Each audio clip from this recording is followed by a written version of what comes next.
क्या आप जानते हैं कि कौन सा दैत्य अपने खून से ही हजारों नए दानव पैदा कर लेता था? आखिर क्यों देवताओं को स्वर्ग छोड़कर आदि शक्ति की शरण में जाना पड़ा? क्यों मां का नाम चामुंडा पड़ा और क्यों इसे सैकड़ों सालों तक पूजा जाता है? आखिर क्यों महादेव को स्वयं रणभूमि में आकर मां काली को शांत करना पड़ा? क्यों मां काली ने महादेव के वक्ष पर अपना पैर रखा? मां काली की जीभ बाहर क्यों निकली थी? आखिर क्यों नवरात्रि में काली मां की पूजा की जाती है? पूरी जानकारी पाने के लिए इस वीडियो को आखिरी तक देखें। सृष्टि के आदिकाल से ही देवताओं और दैत्यों का संघर्ष चलता आ रहा है। समय समय पर असुर शक्ति बढ़ाते और देवताओं को स्वर्ग से खदेड़ने की योजना बनाते। इसी दैत्य कुल में जन्मे थे दो भाई, शुंभ और निशुंभ। कठोर तपस्या और अहंकार में उन्हें शक्ति का लालची बना दिया। उन्होंने ब्रह्मा जी को प्रसन्न कर वरदान मांगा कि कोई देवता, दानव, यक्ष या गंधर्व उन्हें न मार सके। उनकी मृत्यु केवल किसी स्त्री के हाथों से हो। यह वरदान उनके लिए अजेयता का कवच बन गया। तीनों लोकों पर उन्होंने अधिकार कर लिया। देवताओं को स्वर्ग से निकाल बाहर किया। स्वर्ग में भय और निराशा छा गई। देवताओं ने जब सारी आशा छोड़ दी, तब वे आदि शक्ति की शरण में पहुंचे। उन्होंने प्रार्थना की कि केवल आप ही हमें बचा सकती हैं। देवताओं की प्रार्थना पर आदि शक्ति प्रकट हुई। वही शक्ति आगे चलकर दुर्गा और काली के रूप में असुरों का अंत करेंगी। शुंभ और निशुंभ अपने अहंकार में चूर हो चुके थे। वे संसार की सुंदर स्त्रियों को अपना दास बनाने लगे। तभी हिमालय की गुफा में एक अद्वितीय सुंदर देवी का प्राकट्य हुआ, जिनका सौंदर्य स्वर्ग की अप्सराओं को भी लज्जित कर दे। उनके सामने शुंभ निशुंभ का दूत पहुंचा।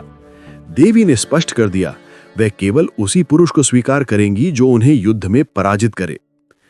यहीं से उस महान संग्राम की शुरुआत हुई जिसने अधर्म और धर्म की परिभाषा बदल दी। देवी के उत्तर से शुंभ निशुंभ का अहंकार आहत हो गया।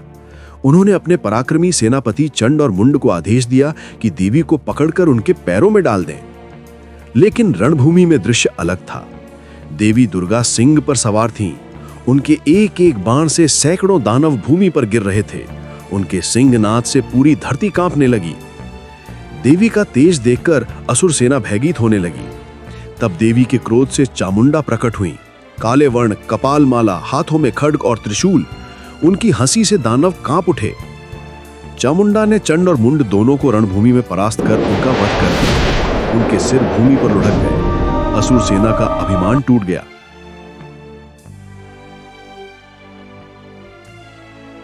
देवी ने चामुंडा को आशीर्वाद दिया, आज से तुम चामुंडा देवी के नाम से पूजी जाओगी। चंड और मुंड के अंत के बाद अब शुंभ निशुंभ ने रक्त बीज को युद्ध भूमि में भेजने का निर्णय लिया। युद्ध का असली संकट अब शुरू होने वाला था। चंड और मुंड जैसे पराक्रमी दानवों के अंत के बाद रणभूमि में सन्नाटा छा गया। असुरों के बीच केवल एक नाम गूंज रहा था, रक्तबीज। रक्तबीज ने बहुत कठोर तपस्या की और प्रभु ब्रह्मा से वरदान मांगा। उसने अपनी मृत्यु को असंभव बनाने वाला वरदान मांगा।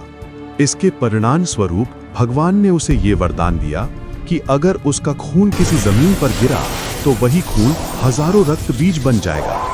कोई उसे पराजित नहीं कर सकता था। देवी दुर्गा ने जब देखा कि उसका रक्त भूमि पर गिरते ही नए दैत्य उत्पन्न होते हैं, तो उनके सामने कठिन चुनौतियां खड़ी हुई। वे युद्ध करते हुए थम गईं।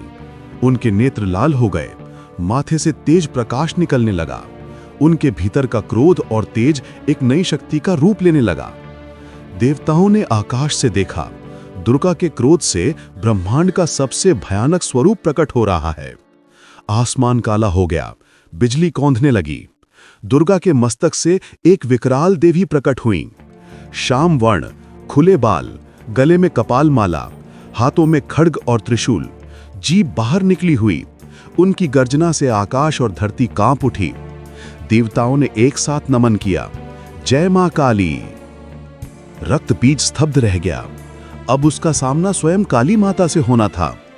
यहीं से आरंभ हुआ वो युद्ध जो अधर्म के गर्व को चूर चूर कर देगा। घनघोर काले आकाश में बिजली चमक रही थी। रणभूमि के बीच काली माता खड़ी थीं।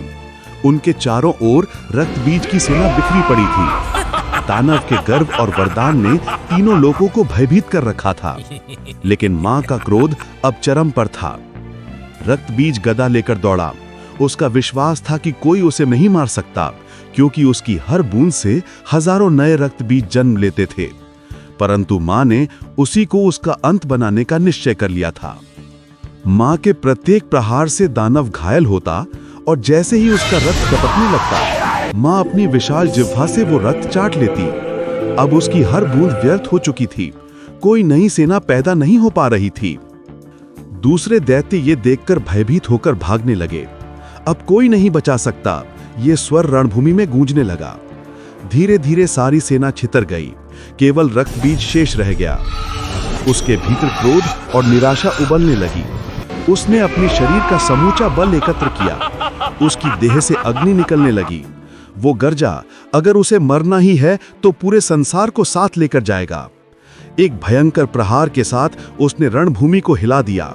धूल और आग चारों ओर फैल गई। लेकिन जब धूल छटी, काली माता अडिग खड़ी थी।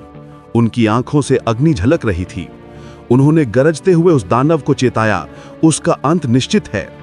फिर निर्णायक क्षण आया। मां ने एक हाथ से रक्त बीज को गले से पकड़ा, दूसरे हाथ से अपनी तलवार उठाई।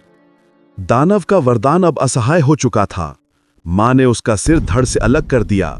रक्त बहा, लेकिन मां ने सारी बूंदें स्वयं पी ली। इस प्रकार वो दानव जिसने तीनों लोगों को भयभीत कर रखा था, मां काली के सामने असहाय हो गया। रक्त बीज का शव जमीन पर गिरा, पर मां का क्रोध शांत नहीं हुआ। वे तांडव करने लगी। धरती फटने लगी। आकाश कांप उठा। उनके प्रत्येक कदम से पर्वत चूर चूर हो रहे थे। देवता भयभीत होकर महादेव से प्रार्थना करने लगे कि मां को शांत करे। महादेव रणभूमि में प्रकट हुए और मां काली के सामने लेट गए। अंधे तांडव में मां ने शिव के वक्ष पर पैर रख दिया। उन्होंने सिर झुकाया। उनकी जीभ बाहर निकल आई और वे शांत हो गईं। आकाश से पुष्प वर्षा हुई। जय मां काली के स्वर गूंजने लगे। देवताओं के मुख पर प्रसन्नता थी। धर्म की पुनः स्थापना हुई थी। लेकिन मां का संदेश अब भी गूंज रहा था। अधर्म चाहे जितना भी शक्तिशाली हो, अंततः धर्म और शक्ति ही विजयी होती है। अगर आपको ये वीडियो पसंद आया हो तो हमारे चैनल को सब्सक्राइब जरूर करें और नीचे कमेंट में लिखें जय मां काली।